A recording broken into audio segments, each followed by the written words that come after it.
Greetings. Welcome to our show, Ghosts Are Near, where we explore various aspects of the paranormal and paranormal activity. I am your host, Keith Johnson. And I'm Valerie Moskowitz from R.N.E.A.R. Recently, on an episode of Ghosts Are Near, we featured our good friend, R N.E.A.R, who is the author of House of Darkness, House of Light, the home she spent 10 years living in. Recently, R.N.E.A.R did an investigation at this home in Harrisville, Rhode Island. So, please join us as we investigate the House of Darkness, House of Light.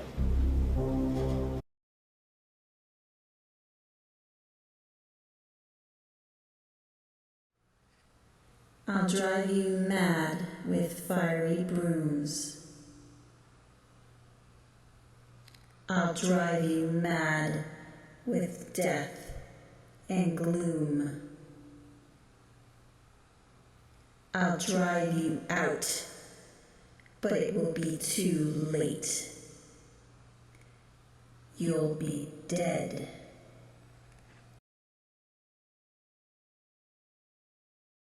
We are here at the Arnold Estate, courtesy of Norma Sutcliffe, and we're very much enjoying her hospitalities, complete with sound effects and everything. It's a delightful house, and we are in the kitchen right now, the kitchen area. It's been beautifully restored, and we're looking forward to a wonderful investigation here this evening. Yeah, go right ahead. Here we are upstairs, one of the bedrooms, which was originally one of the Perrin girls would sleep here. In fact, in all three rooms here, they shared bedrooms, moved from place to place. But this was their home base. The Perrin girls, while they were growing up, this was a children's bedroom. Activity was also experienced in these bedrooms. I'm standing here in the safe room, one of the safer rooms, as it was known, although activity was experienced pretty much all over the house. I'm here with Janine, and we are investigating. Let's investigate this little library over here, Janine. Sounds good.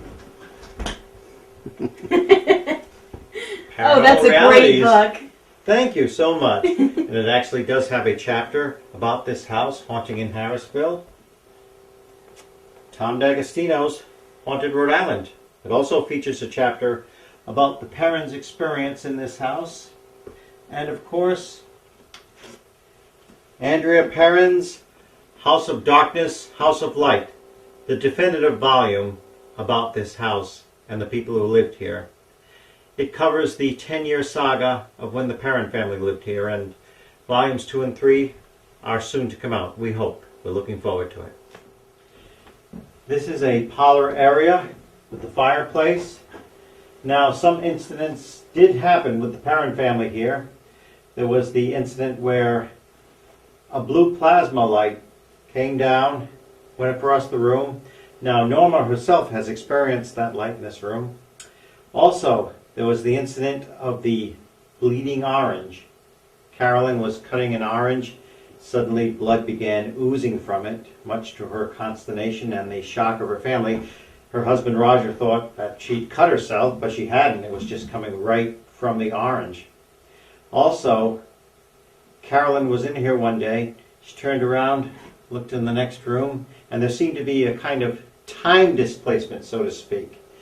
She saw people there, a family from another era, dressed in antique clothes, what to them would have been modern clothes, and they were dining in there. 2 children seemed to be unruly. The mother was trying to get them to behave. But while Carolyn was watching this scene from the past, 2 members of the family nudged each other, pointed in her direction. So, in essence, she seemed to be the spirit haunting the house back then, to their perception.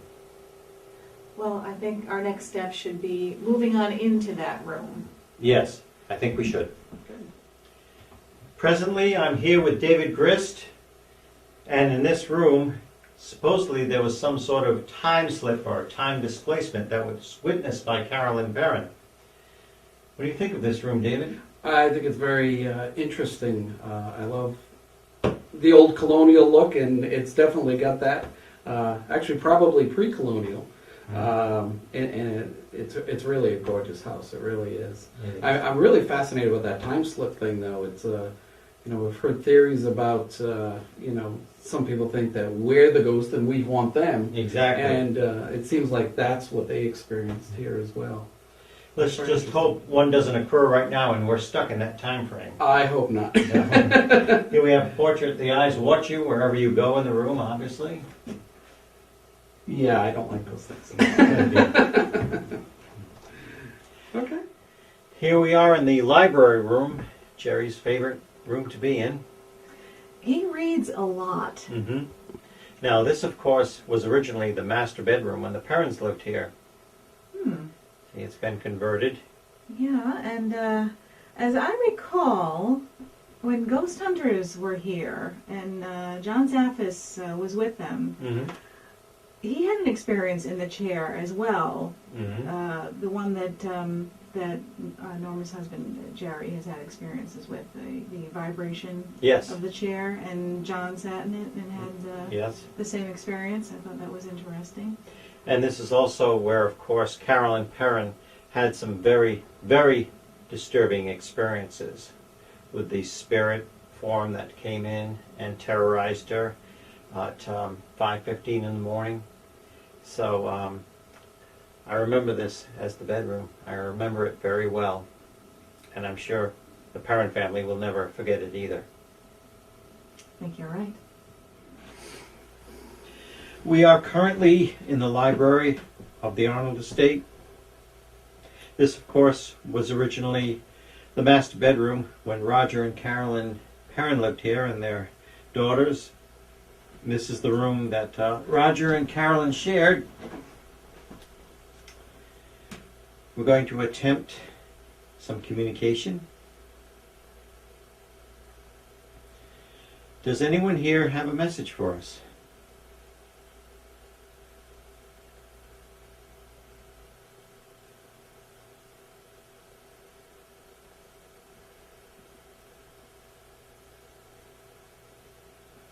Do you remember Roger?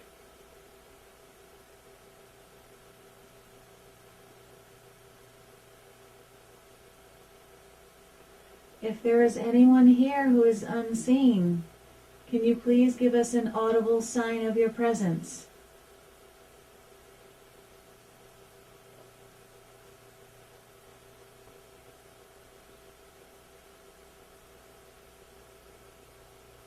Do you need our help?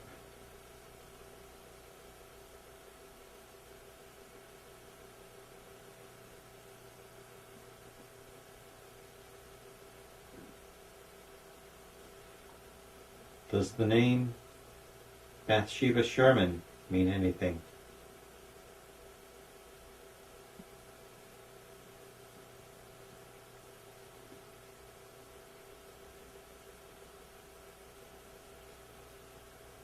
How about Bathsheba Green?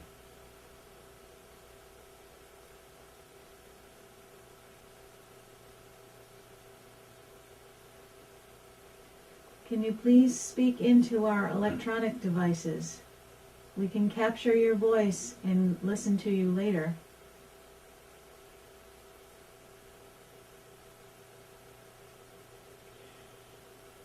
Do you remember Ed and Lorraine Warren?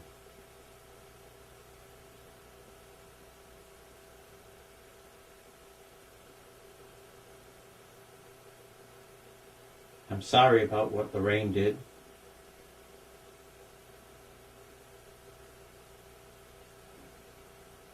I wouldn't have done it.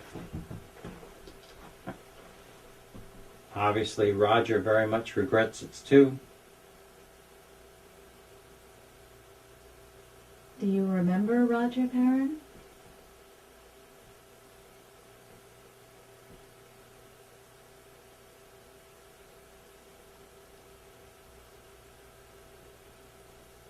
Do you know Andrea Perrin?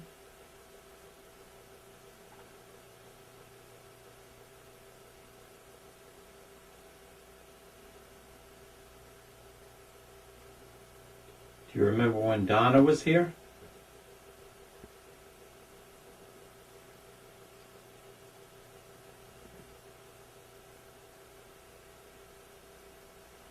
This is Keith. He's been here a couple of times before. Do you remember him?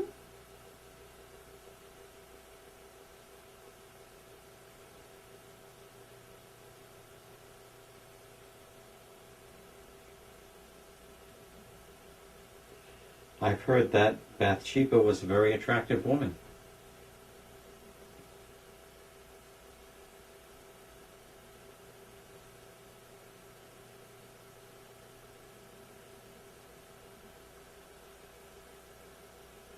What can you tell us about Bathsheba?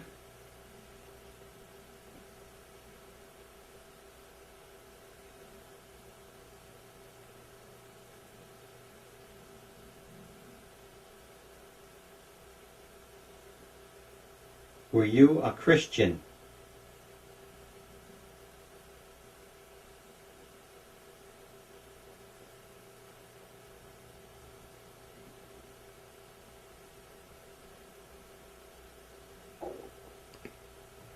What about the name Prudence Arnold?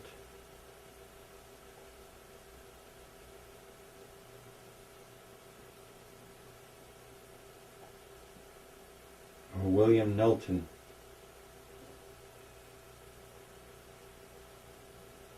What year is it?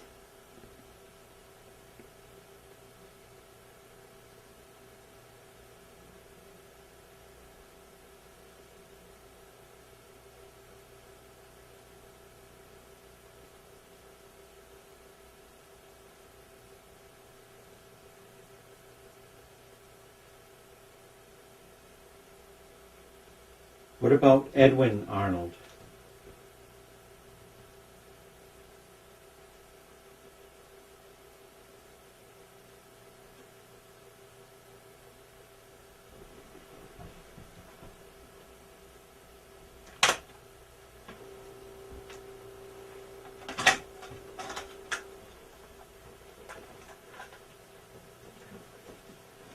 Currently changing tapes. I'm just going to continue on. Who is the president right now?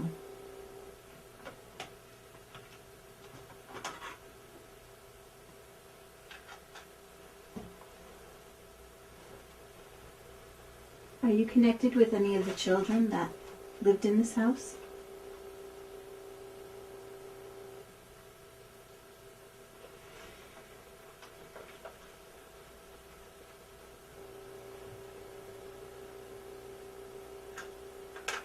Do you remember Carolyn Perrin?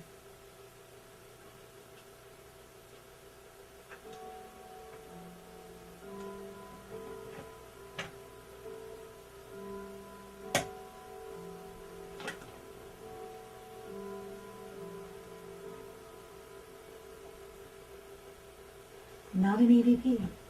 Yeah.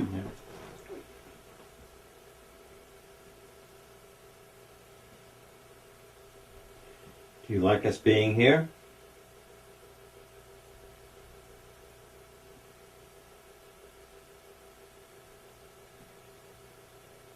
How long have you been here?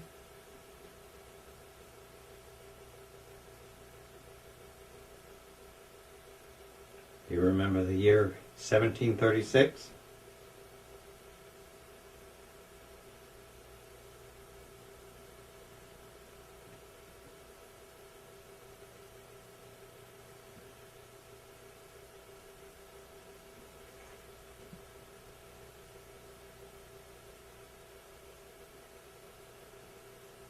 Going to be leaving soon. Do you have any final messages for us?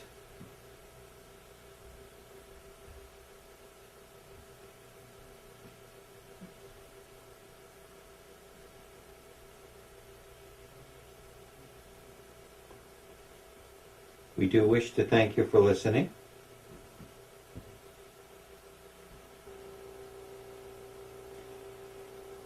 And we bid you adieu until our next return. Good night. Night. This hallway has been infamous for one particular ghost called Manny. That's from the Perrins family. And at the time, One time Jerry and I had come here, found ourselves talking right here at this point, and this door began to bang and bang and bang and bang, and I realized there's nothing else in the hallway that was shaking. And Jerry got nervous because he thought it was going to break the glass. As soon as he opened that door, it stopped.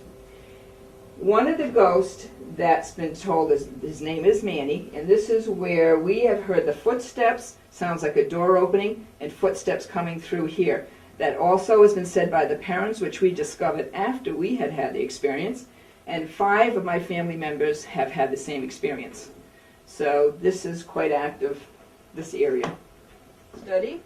But when the parents were here, this is where their bedroom was. Their bed was against this wall. And this is where Carolyn said the apparition of Bathsheba came to her, standing on that side, where it appeared to say, get out. I'll drive you out I'll with drive- fiery brooms. I'll drive you out with death and gloom. I'll drive you mad, but we'll be too late for you'll be dead. He has a very good memory. So this is it. We has since turned it into the library, and the experience that we've had here, and it's not me, it's Jerry. This is the chair, like our mattress, that has that sense of vibration. Mm-hmm. And this is the experience Jerry had here in this room. Other than that, we've not had any other experience, but that is what this is known for. Now, the only other experience I can say connected to this room is I had workshops for many years, and a lot of the people who came for the workshops had no knowledge of this house, any information. But I did have a number of people come into this room and say, feels uncomfortable, or there's something strange, or did anything ever happen in this house? Mm-hmm. So it's an interesting that just other rooms were mentioned, but this is the room that seemed to be more often mentioned. We are here in the basement, and here is where the well is located. And this would have been a dairy room. We are now in the barn of the Arnold estate, and this has quite a history itself.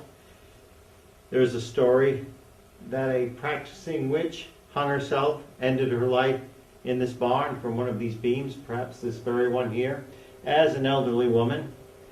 Carolyn Perrin had some really grisly experiences in here. One time, I believe it was a scythe came off a beam, came down and almost hit her. First time I entered this barn was in August of 1973.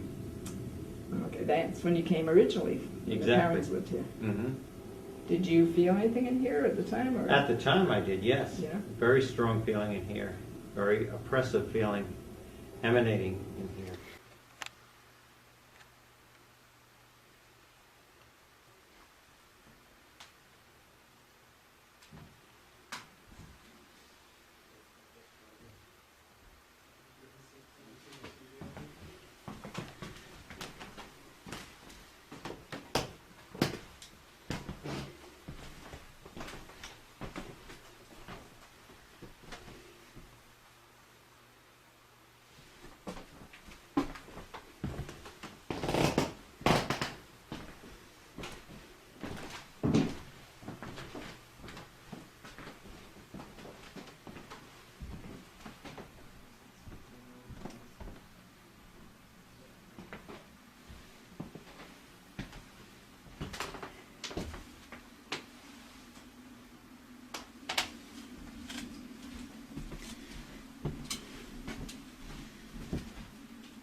But it's just,